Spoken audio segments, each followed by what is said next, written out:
Expirez complètement.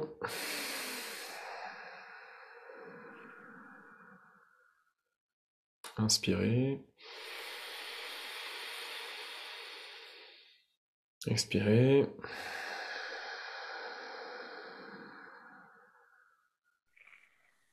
Inspirez pour chanter.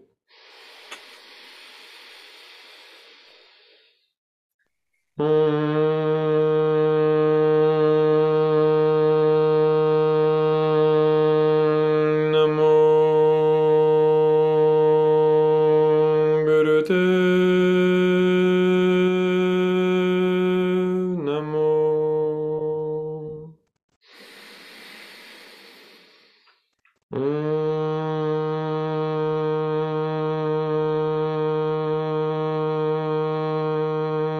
Namo Gurudeva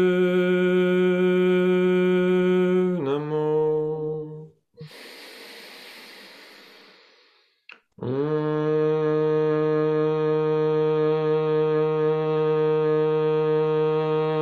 Namo Gurudeva Namo.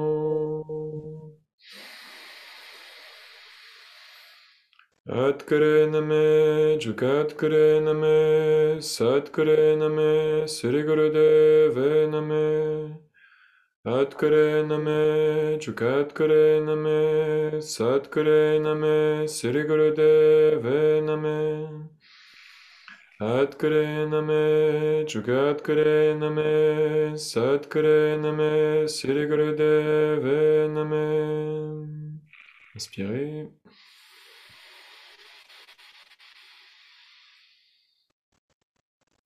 Et expirez.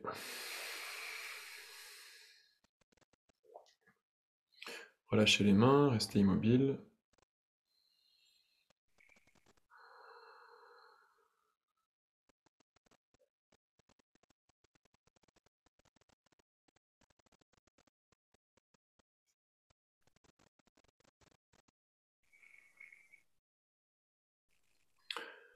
Et avant qu'on commence, prenez le temps de sentir votre propre présence.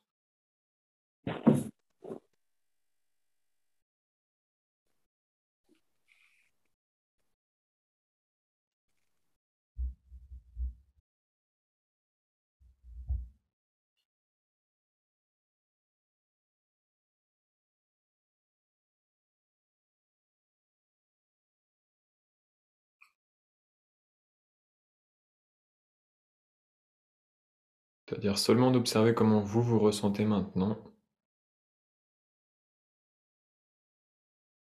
Qu'est-ce qui indique que vous êtes en présence de vous-même?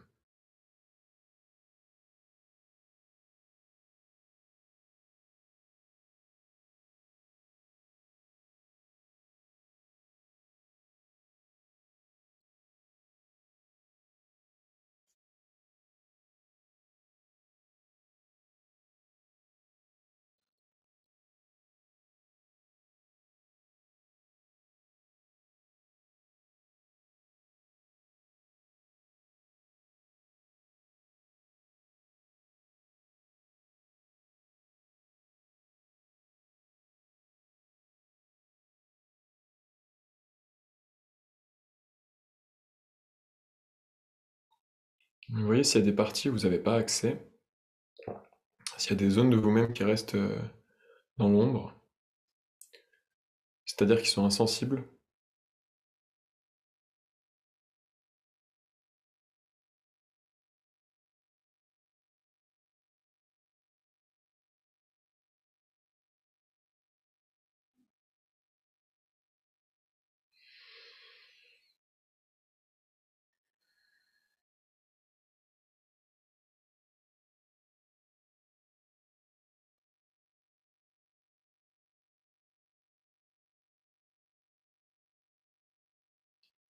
Voilà, et immédiatement, si vous recherchez les zones d'insensibilité, il y a toute votre sensibilité qui se déploie.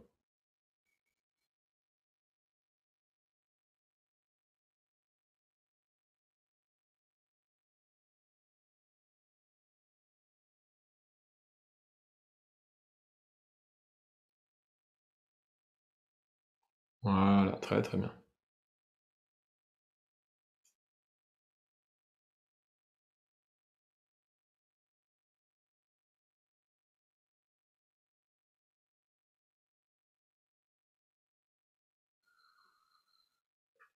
Vous pouvez inspirer, expirer.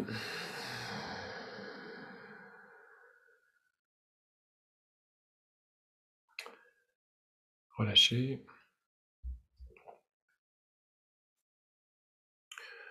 Et le thème qui nous occupe aujourd'hui, c'est un peu la question pourquoi on médite, pourquoi est-ce qu'on fait tout ça.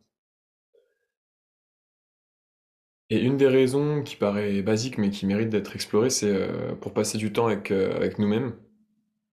Donc pour passer du temps privilégié, on est juste en contact avec nous-mêmes, sans qu'il y ait trop de distraction, de stimulation. Et pourquoi on cherche ça? C'est juste pour avoir le temps nécessaire pour développer ce qu'on appelle l'intimité. Donc on en parle beaucoup dans le couple, on en parle beaucoup dans le cercle proche, familial, etc. Mais le temps de méditation, c'est un moment pour développer l'intimité avec nous-mêmes, avec la faculté de mieux se connaître, d'avoir accès à plus de subtilité sur qui on est, et éventuellement de mieux accepter aussi les différentes facettes. Donc c'est pas juste pour être éveillé, pour gagner en intuition, en confiance, etc., etc. C'est aussi simplement pour être avec soi, tel qu'on est maintenant. Donc le fameux ici et maintenant qui est longuement évoqué dans les bouquins de développement personnel. En fait, c'est juste mon état actuellement sans que je cherche à le modifier ou à le transformer en quelque façon que ce soit. Et je le redis parce que dans le Kundalini Yoga, il y a une tendance à vouloir à tout prix transformer.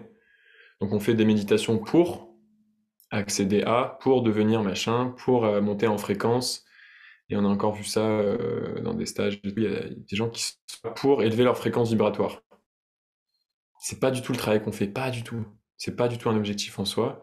On n'est pas là pour avoir plus de conscience, on n'est pas là pour avoir plus de vibrations, etc. On est juste là pour être avec nous-mêmes.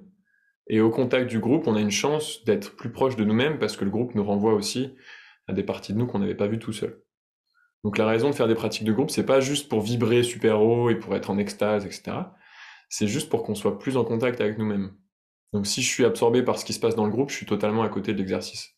C'est pas la question, c'est juste comment je profite de ces pratiques collectives pour rentrer plus en profondeur. Et dans cette intimité-là, il y a une relation qui peut se nouer, quelque chose qui peut se passer, et on peut éventuellement devenir intime avec soi-même au point où on tombe amoureux. Et à ce moment-là, ce qui est génial, c'est qu'on est constamment bien, parce qu'on est constamment en présence de la personne qu'on aime. Donc ça, c'est quand même pratique. Et c'est souvent conditionné, on se dit, ah, mais quand j'aurai atteint tel état d'apaisement, je serai à l'aise avec moi-même. Mais c'est pas du tout, encore une fois, le travail qu'on fait. Donc c'est comment est-ce que je peux tomber amoureux de moi à chaque instant, à chaque moment qui se présente. Comment est-ce que je peux être amoureux de moi fatigué?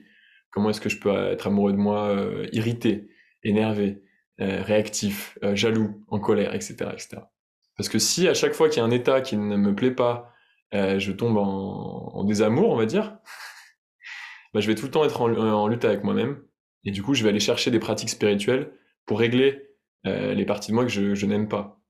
Donc ça, c'est le piège de la pratique spirituelle. C'est quand j'utilise le spirituel pour me corriger. Mais là, on est totalement en train de partir loin de ce que c'était amené à faire à la base. Et en Kundalini Yoga, il y a un mantra très simple, c'est le Satnam, et c'est quand je suis juste en présence de moi-même sans chercher à modifier. Et il y a une technique de guérison qui s'appelle Satnam Rasayan, et elle est accessible partout tout le temps. Et Satnam Rasayan, c'est quand... Rasayan, c'est la relaxation profonde, et quand je suis capable de me détendre en ma propre présence. C'est-à-dire je suis en contact avec moi-même, avec tous les états émotionnels que ça comprend, et j'arrive à me détendre en ma propre présence. C'est-à-dire je n'ai pas de tension vers corriger un aspect de moi que je n'aime pas. Et dans la voie yogique, c'est la seule guérison qui est possible. Vous pouvez aller voir tous les guérisseurs, les thérapeutes, faire tout un tas de trucs, travailler sur vous, guérir la mère, guérir le rapport au père, guérir les blessures de l'enfance, etc., etc. Tout ça n'a aucun intérêt si vous n'êtes pas capable de vous relâcher en votre propre présence. C'est-à-dire à inclure toutes les parties de vous au moment où elles arrivent, dans l'instant, sans chercher à rien corriger. Et ça, c'est ce qu'on appelle Rasayan. Et ça se passe si je suis en intimité suffisamment profonde avec moi-même pour avoir accès à toutes ces facettes en même temps et pour qu'elles soient toutes incluses dans mon champ de conscience. Donc ce qu'on appelle la compassion, cette capacité d'observation, c'est quand j'inclus la totalité du spectre dans ma conscience, donc je contemple la totalité, et je ne rejette aucune partie. Et la compassion, c'est ça, c'est par exemple les moines bouddhistes qui vont être là, même si quelqu'un va les capturer, les torturer, ils vont contempler la totalité de la personne qui leur fait face, et ils vont être quand même dans la compassion. Alors que ça paraît complètement absurde, mais c'est ce qu'ils sont capables de faire. Parce que leur cerveau est entraîné à ça.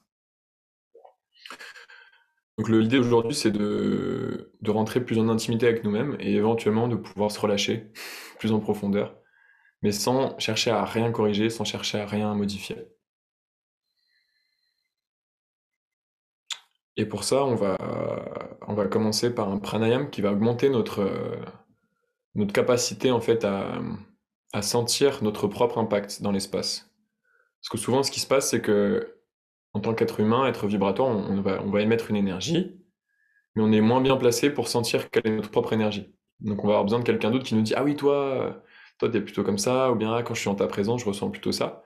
Donc par l'autre je vais apprendre un peu mieux qui je suis, qu'est-ce que je dégage quand je rentre dans une pièce, quand je rentre en relation. Et du coup la personne la moins bien placée pour savoir qui je suis, paradoxalement c'est moi, parce que j'ai pas un miroir clair, j'ai tout un tas de filtres, et surtout j'ai pas une conscience de mon impact au niveau du champ magnétique en fait. Donc là, ce qu'on va faire, on va commencer avec un pranayam pour connecter à ce champ magnétique et pour augmenter notre sensibilité à cet endroit-là autour de nous.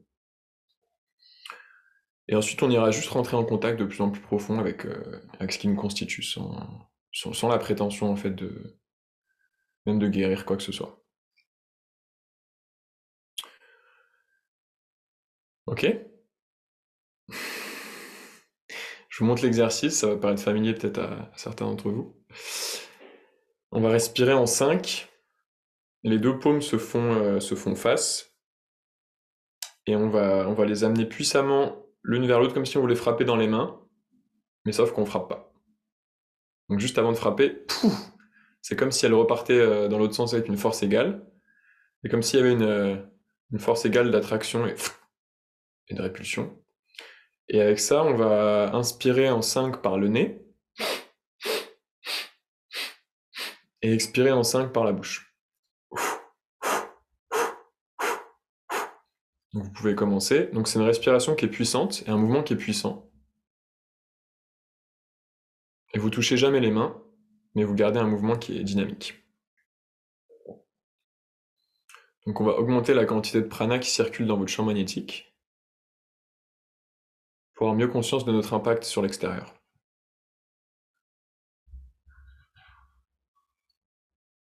Et accessoirement, c'est le moment de vider aussi tout ce qui est pas nécessaire de garder de votre journée, vous pouvez juste l'expulser en expirant fort.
Voilà, laissez sortir les tensions, les zones de fatigue, vous pouvez bâiller si besoin, rester les yeux fermés. Ne laissez jamais le mouvement des mains devenir automatique. Remettez toujours une impulsion nouvelle à chaque mouvement.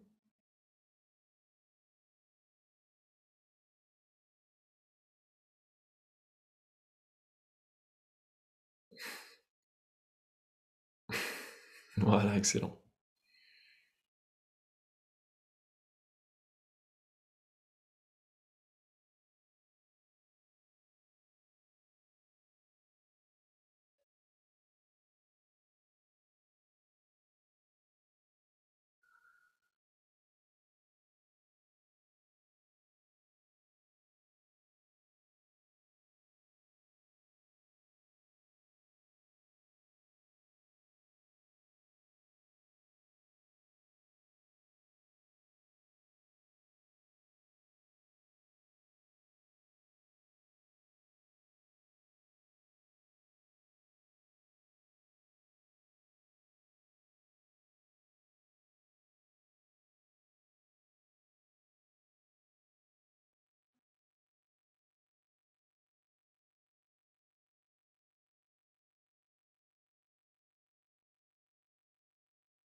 Ouais, pendant que vous le faites, contemplez aussi les sensations dans le diaphragme. Est-ce qu'il est bloqué ou est-ce qu'il bouge correctement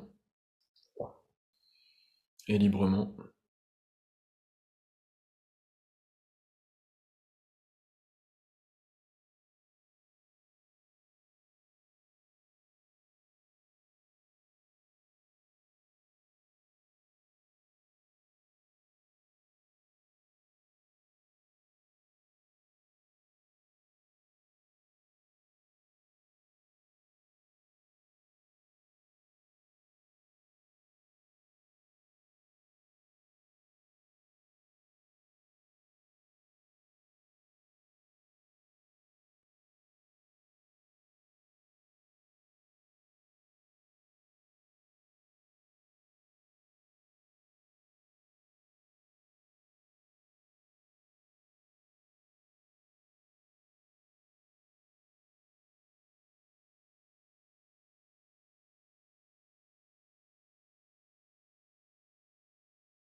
Voyez s'il y a des résistances dans les poumons, s'ils peuvent se remplir et se vider totalement, s'il y a des parties qui bloquent.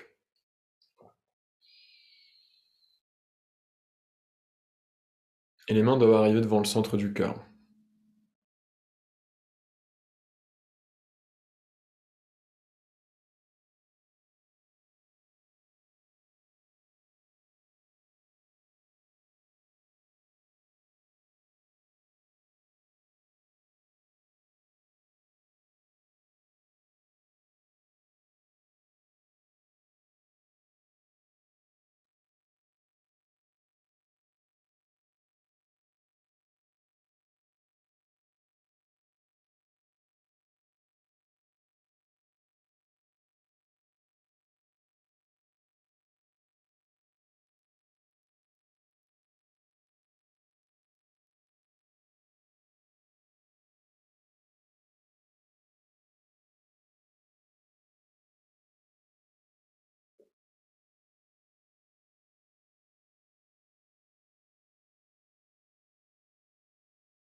Voilà, encore juste quelques minutes. Continue avec un rythme soutenu. À l'échelle d'une maison, ça serait comme ouvrir grand les fenêtres, faire un bon ménage de printemps.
Ok, dernière seconde.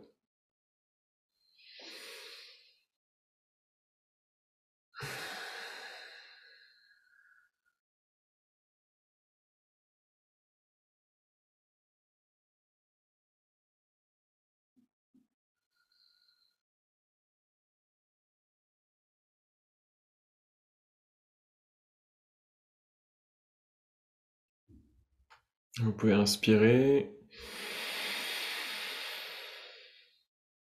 Gardez l'air poumon plein, paisiblement, sans forcer.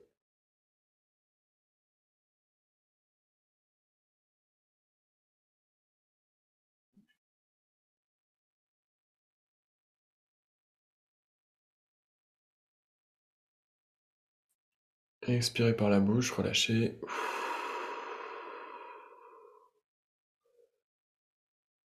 Revenez en posture immobile.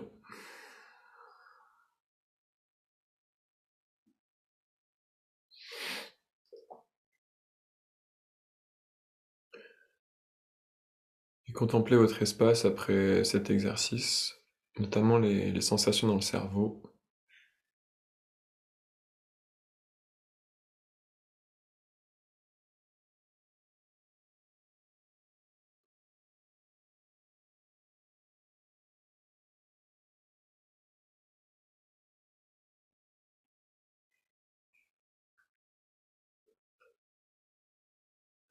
Comment réagit mon cerveau quand il a le droit à plus d'air et plus d'oxygène, plus de sang que d'habitude?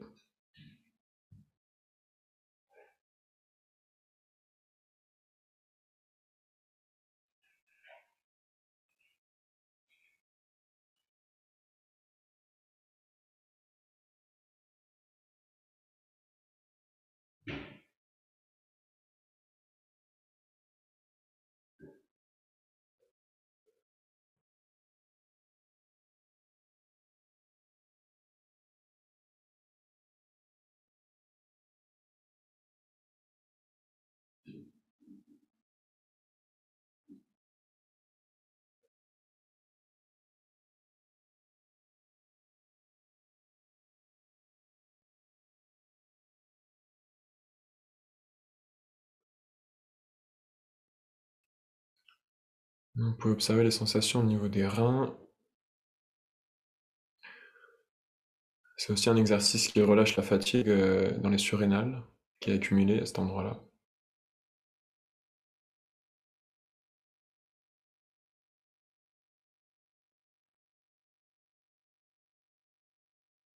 Donc, est-ce que quand je respire, le dos est mobile aussi? Est-ce qu'il peut aussi se gonfler et se dégonfler? Ou est-ce que c'est verrouillé?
Vous pouvez détendre un peu la posture.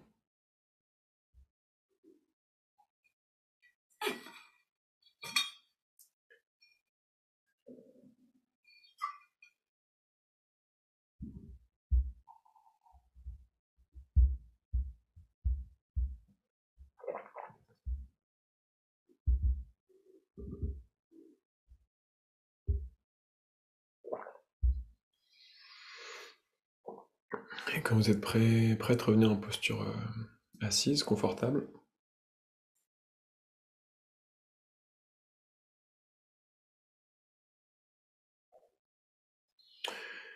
Et on va pratiquer un kriya qui a été donné par Yogi Bhajan pour les femmes enceintes.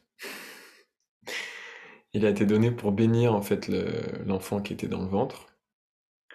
Et très basiquement, ce qu'il fait, c'est qu'il connecte la mère à la présence de son bébé.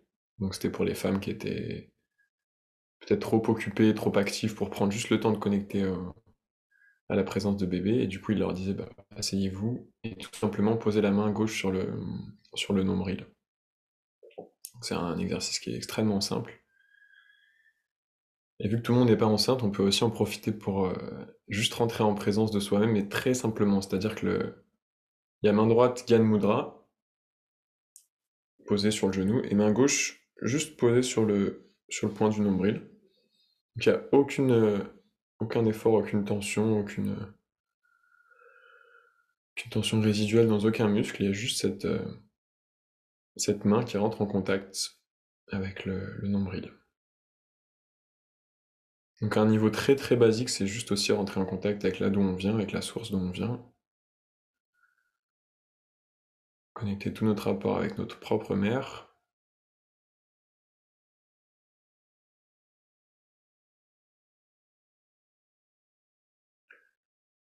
Évidemment, ça donne aussi accès à toute notre part qui est restée enfant, ce qu'on appelle l'enfant intérieur, qui est très à la mode.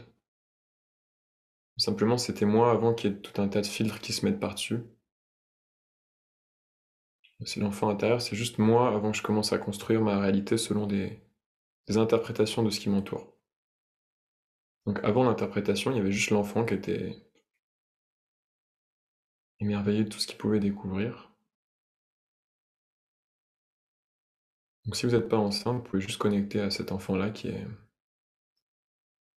vous-même, capable de vraiment s'émerveiller.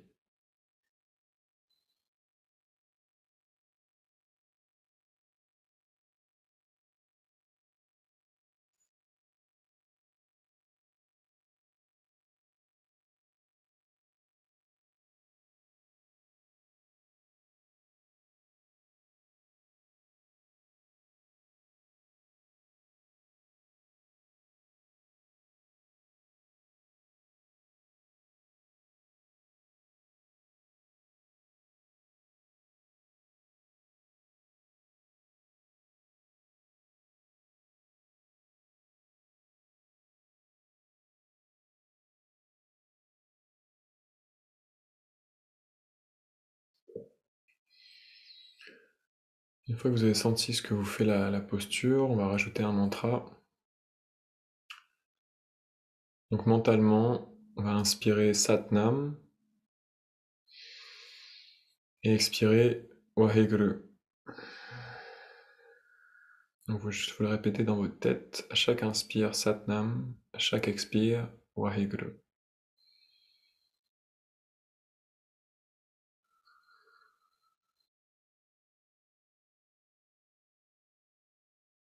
C'est-à-dire j'inspire, je suis en ma propre présence. J'expire, j'honore cette présence.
Tout en gardant le mantra, voyez comment vous ressentez le contact avec votre propre main. Est-ce que c'est une main qui est rassurante? Est-ce que c'est gênant? Est-ce que c'est une main qui est tendre ou tendue? Voyez comment se manifeste cette relation.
Profitez-en pour les rencontrer, tout le magma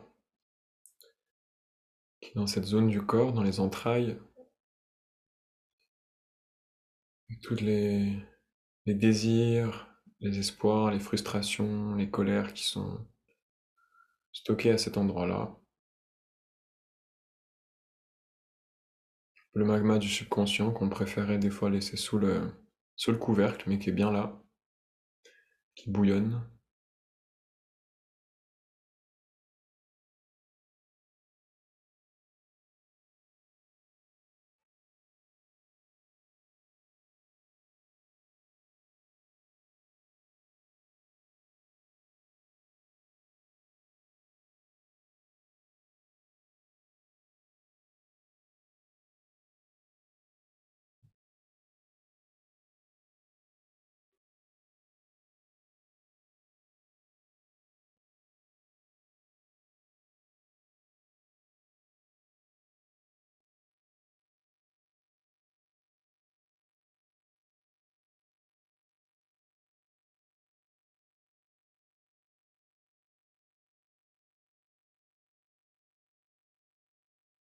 Tout en gardant Satnam, Waheguru.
Ouais, tout en gardant la même posture, on va commencer à chanter un mantra à haute voix cette fois. Ajay Ale. C'est un mantra qui a le pouvoir d'amener beaucoup de lumière, qui peut irradier des parties qui sont encore dans l'ombre,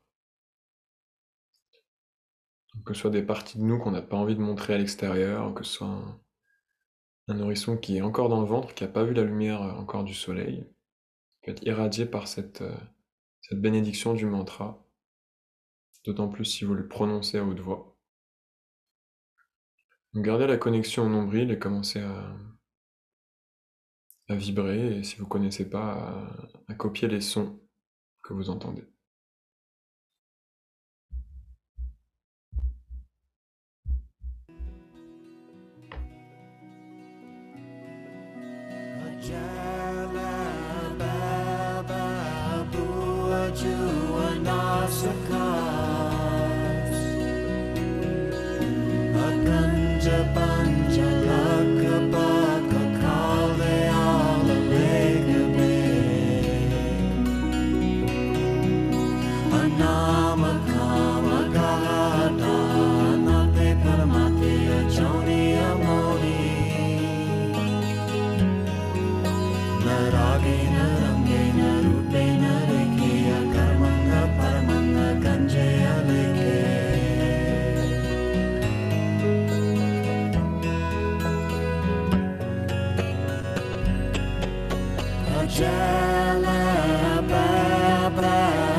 Naragena Rangena Rupena Rekea Karamanga Paramanga Kanjaya Leke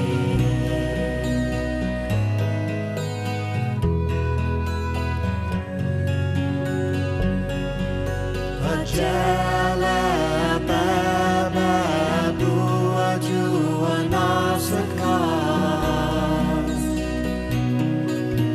Akanja Banja Laka Baka Kale Ala Leka Be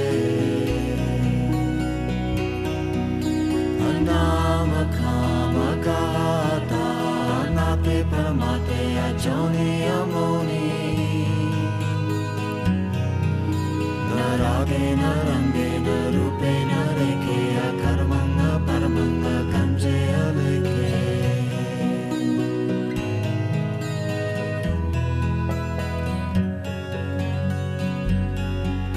Ajala Baba Bua Jua Nasakas Aganja Banja Laka Baka Kale Ala Leka Be Anama Kama Gata Anate Paramate Ajoni Amoni Naragena Rangena Rupena Rekea Karamanga Paramanga Kanjaya Leke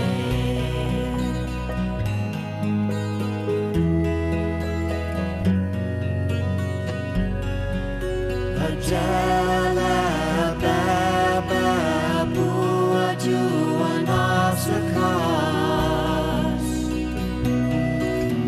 Aganja Banja Laka Baka Kale Ala Leka Be Anama Kama Gata Anate Paramate Ajoni Amoni Naragena Rangena Rupena Rekea Karamanga Paramanga Kanjaya Leke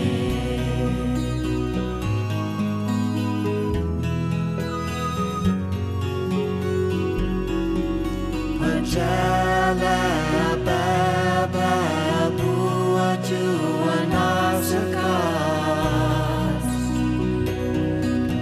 Aganja Banja Laka Baka Kale Ala Leka Be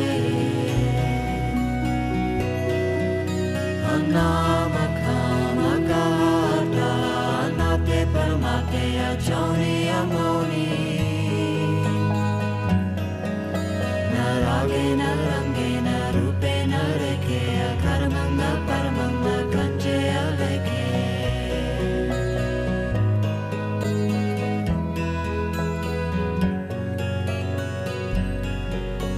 Ajala Baba Bua Jua Nasakas Aganja Banja Laka Baka Kale Ala Leka Be Anama Kama Gata Anate Paramate Ajoni Amoni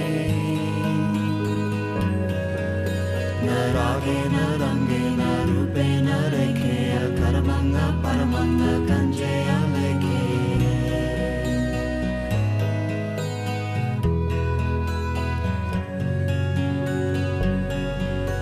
Ajala Baba Bua Jua Nasakas Aganja Banja Laka Baka Kale Ala Leka Be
Ajala Baba Buaju Anasakas Aganja Banjala Kabaka Kale Ala Lekabe Anama Kama Gata Anate Paramate Ajani Amoni Naragena Rangena Rupena Rekea Karamanga Paramanga Kanjaya Leke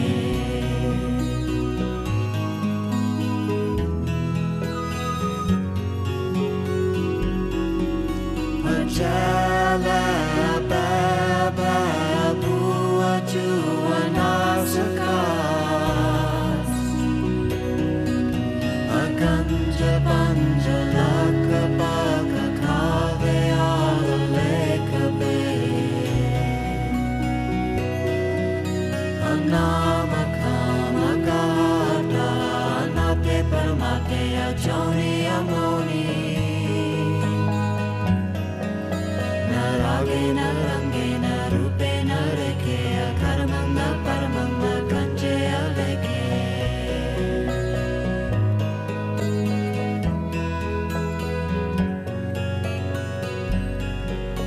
Ajala Baba Buaju Anasakas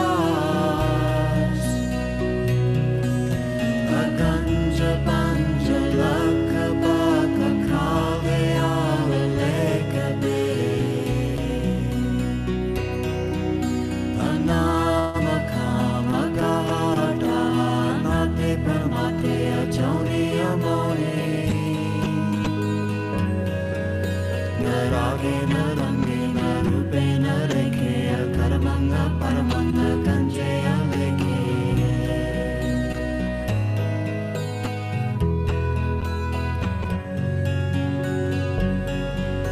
Ajala Baba Buaju Anasakas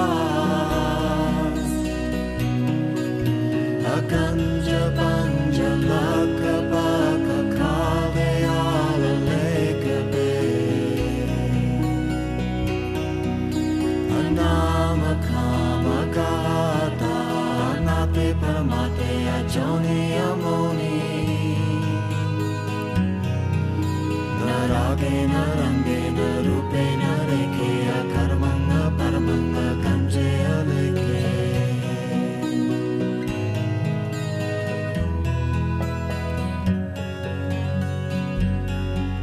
Ajala Baba Buaju Anasakas Aganja Banjala Kabaka Kale Ala Lekabe Anama Kama Gata Anate Paramate Ajoni Amoni Naragena Rangena Rupena Rekea Karamanga Paramanga Kanjaya Leke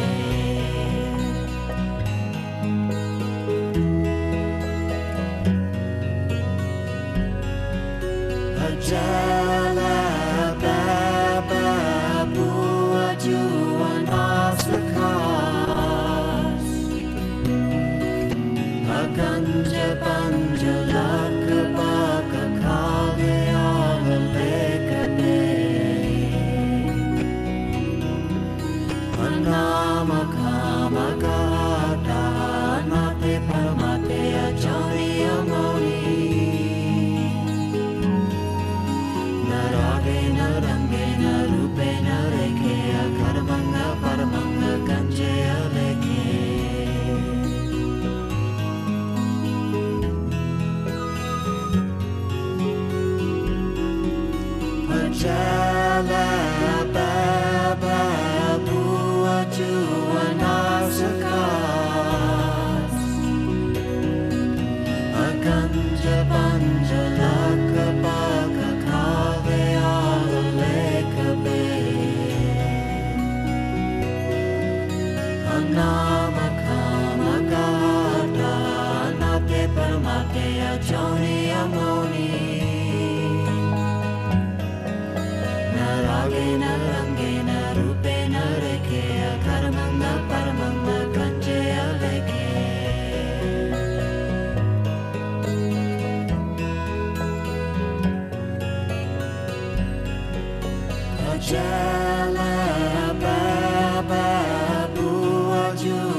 nasakas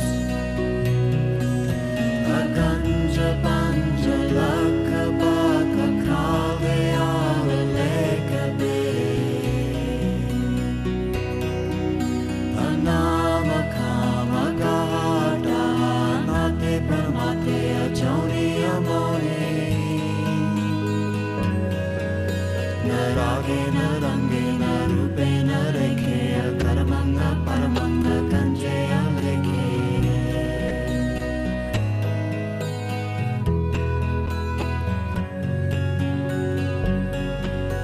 ajala baba bua jua nasakas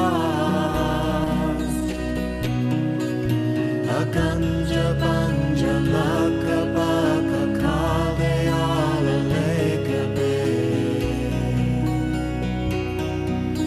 anama kama gata nate paramate ajoni amoni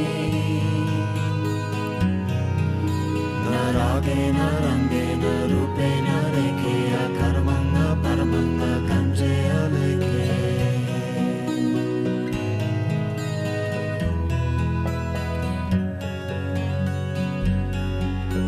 ajala baba bua jua nasakas aganja panja lakabaka kalyala lekabe anama kama gata nate paramate ajoni amoni naragena rangena rupena rekheya karamanga paramanga kanjeya lekhe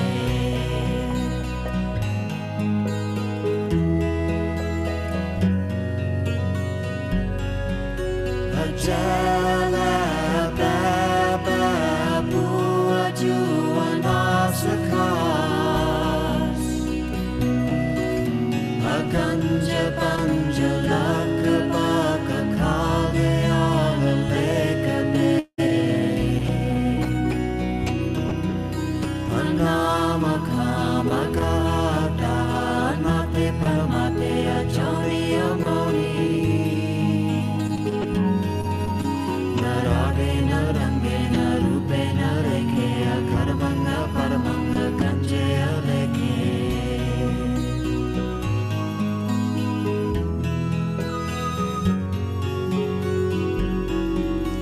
ajala baba bua jua nasakas aganja panja lakabaka kalyala lekabe anama kama gata nate paramate ajoni amoni naragena rangena rupena rekheya karamanga paramanga kanjeya lekhe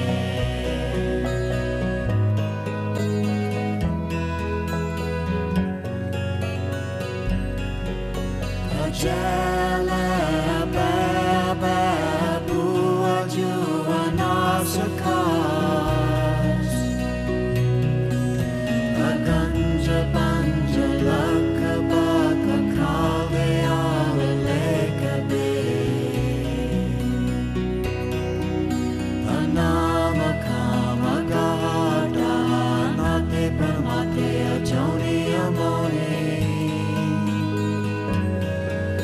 naragena rangena rupena rekheya karamanga paramanga kanjeya lekhe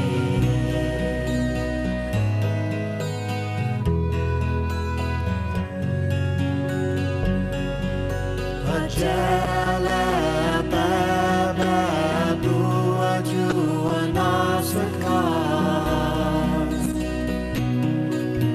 aganja panja lakabaka kalyala lekabe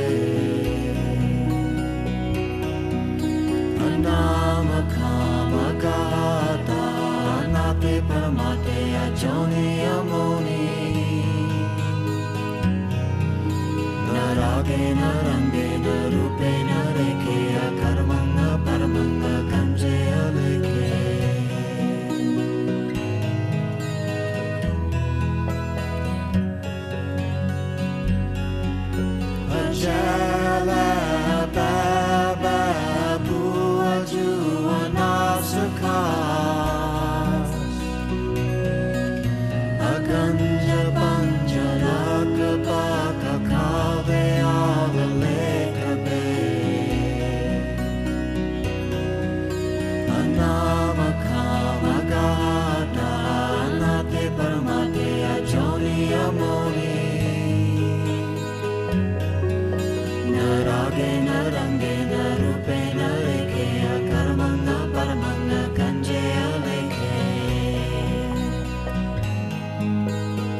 Aganja Panja Laka Baka Kalyala Leka Be Anama Kama Gata Anate Paramate Ajani Amoni Narage Narange Narupe Nareke Akaramanga Paramanga Kanjaya Leke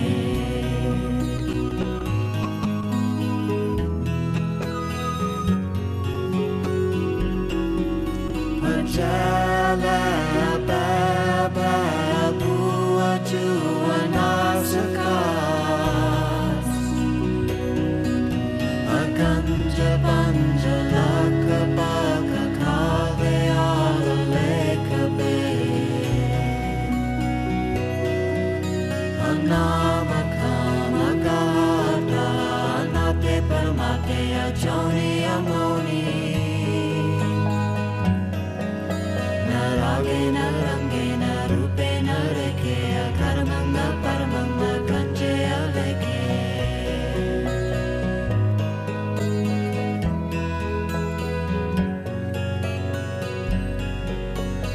Ajala Baba Bua Juanasakas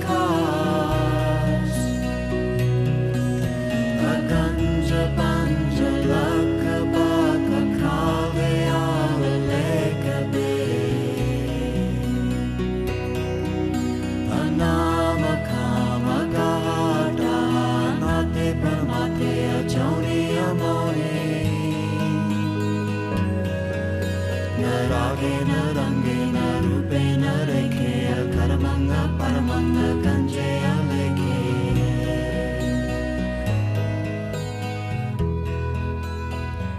Pour les derniers instants, commencez à chuchoter le mantra. Ajala Baba Bua Juanasakas Aganja Banja Laka Baka Kalyala Leka Be Anama Kama Gata Anate Paramate Ajoni Amoni Narage Narange Narupe Nareke Akaramanga Paramanga Kanjaya Leke Et inspirez complètement, gonflez le ventre, gardez l'air, sentez votre propre présence à travers votre main.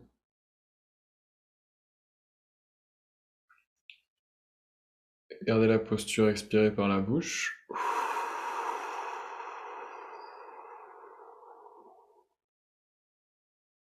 Inspirez par le nez, gonflez le ventre. Gardez l'air poumon plein et sentez votre propre lumière qui irradie à partir du point du nombril.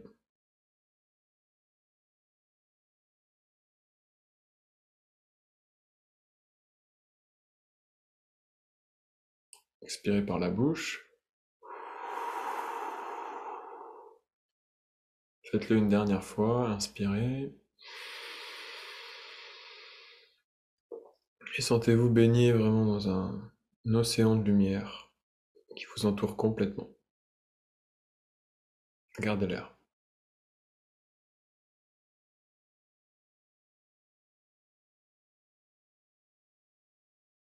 Et par la bouche, expirez.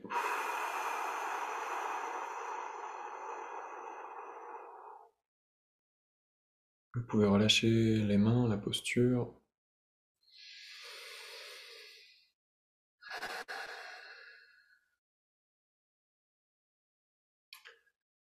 Vous pouvez relâcher les membres qui en ont besoin.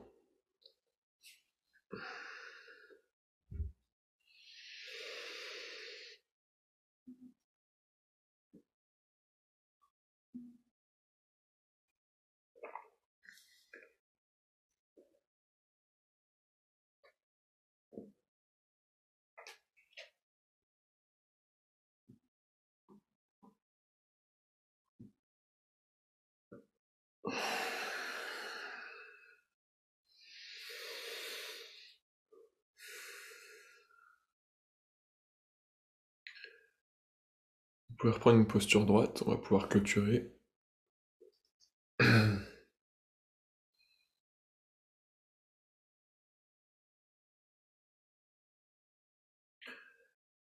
Et avant de clôturer, prenez les derniers instants pour sentir de nouveau votre propre présence, voir comment elle se manifeste après ces exercices. Est-ce que quelque chose a changé depuis le début de la séance ou pas?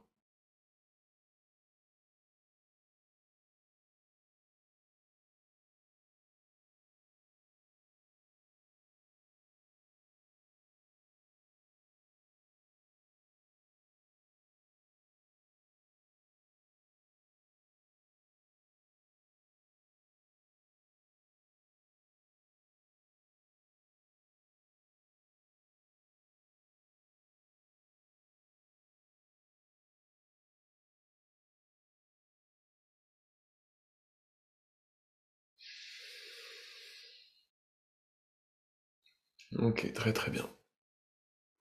On peut rejoindre les mains.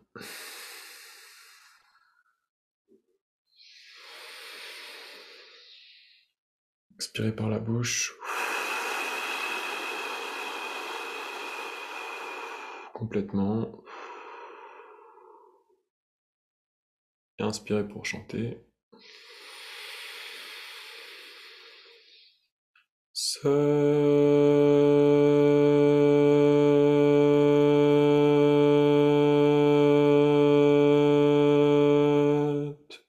Nam. Sat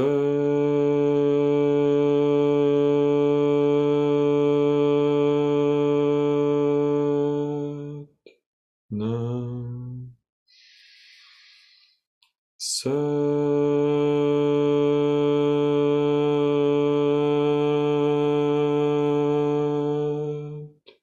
Nam.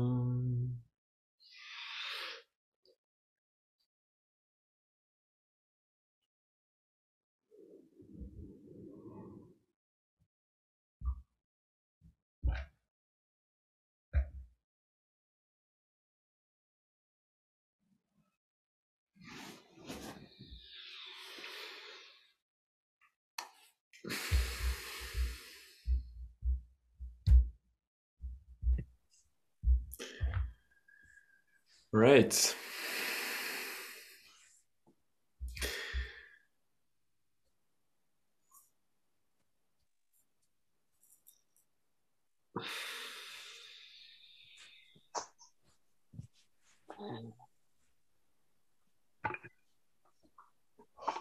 C'est un mantra qui est très présent en ce moment, notamment parce qu'on le travaille avec Yvan pour le chant. Et il y a des chances qu'on le repratique dans les semaines qui viennent, parce il est extrêmement complet et complexe. Et c'est le mantra qui a été enseigné par Yogi Bhajan toutes les années, en fait, à la fin de sa vie. Il a beaucoup évolué dans sa façon d'enseigner, et à la fin de sa vie, il enseignait principalement celui-là. Et c'est une des raisons pour lesquelles il y a des personnes qui considèrent que le Kundalini Yoga est dangereux, parce que c'est un mantra qui vient directement activer le corps radiant. Le corps radiant, c'est cette lumière en fait qui vient illuminer toutes les parties de nous-mêmes. Donc du coup, chez certaines personnes, ça fait des expériences de ce qu'on appelle l'illumination, donc ils vont avoir une sorte d'éveil ou quelque chose qui y ressemble. Et pour d'autres, s'ils n'y étaient pas préparés, c'est extrêmement confrontant en fait de voir toutes les parties de soi qui sont mises à jour d'un coup. C'est pour ça qu'il y a des gens qui sont éveillés mais qui sont quand même dépressifs, ou qui sont éveillés mais qui sont voilà, il y en a qui sont arrivés en hôpital psychiatrique parce qu'ils n'ont pas supporté en fait ce qui a été mis en lumière par cet éveil. Et tout le travail de Yogi Bhajan, ça a été de préparer les structures des gens pour qu'ils soient capables de supporter ce que veut dire un éveil de conscience. Ou bien pour des gens qui avaient eu un éveil spontané, de construire un cadre qui fait que ça puisse contenir cette somme d'informations dans un seul corps.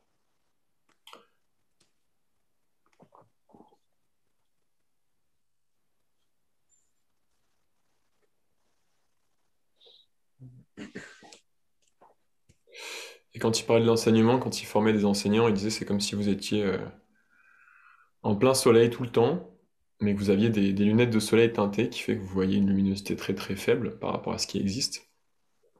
Et si vous êtes enseignant, que vous avez un élève et que vous lui enlevez d'un coup les lunettes et qu'il est d'un coup exposé à toute la lumière qui était toujours là autour de lui, c'est comme si c'est un tel choc qu'il peut se retrouver brûlé ou sonné ou totalement désemparé par l'expérience. Donc il disait en tant qu'enseignant, votre but c'est comme de réduire en fait l'opacité graduellement de ces lunettes pour que petit à petit on soit en contact avec la totalité de notre lumière.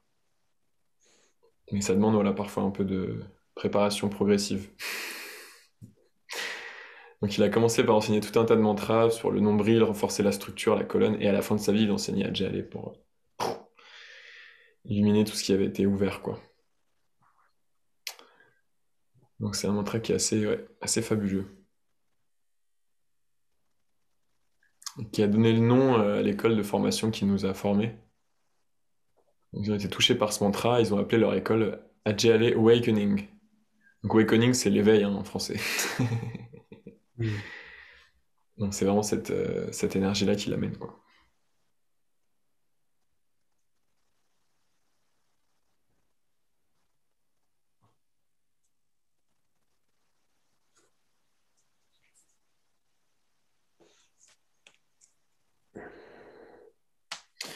Et il l'a donné aux femmes enceintes pour que en fait, le bébé puisse bénéficier directement de cette lumière.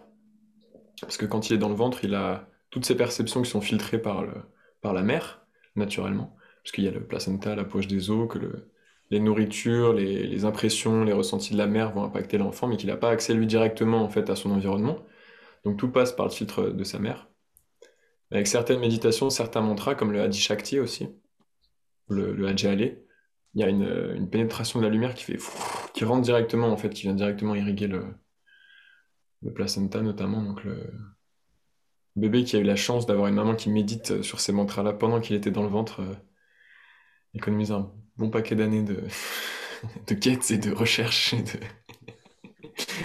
et de processus personnels. Donc il a directement accès à ce qui est là tout de suite. Voilà pour ce mantra.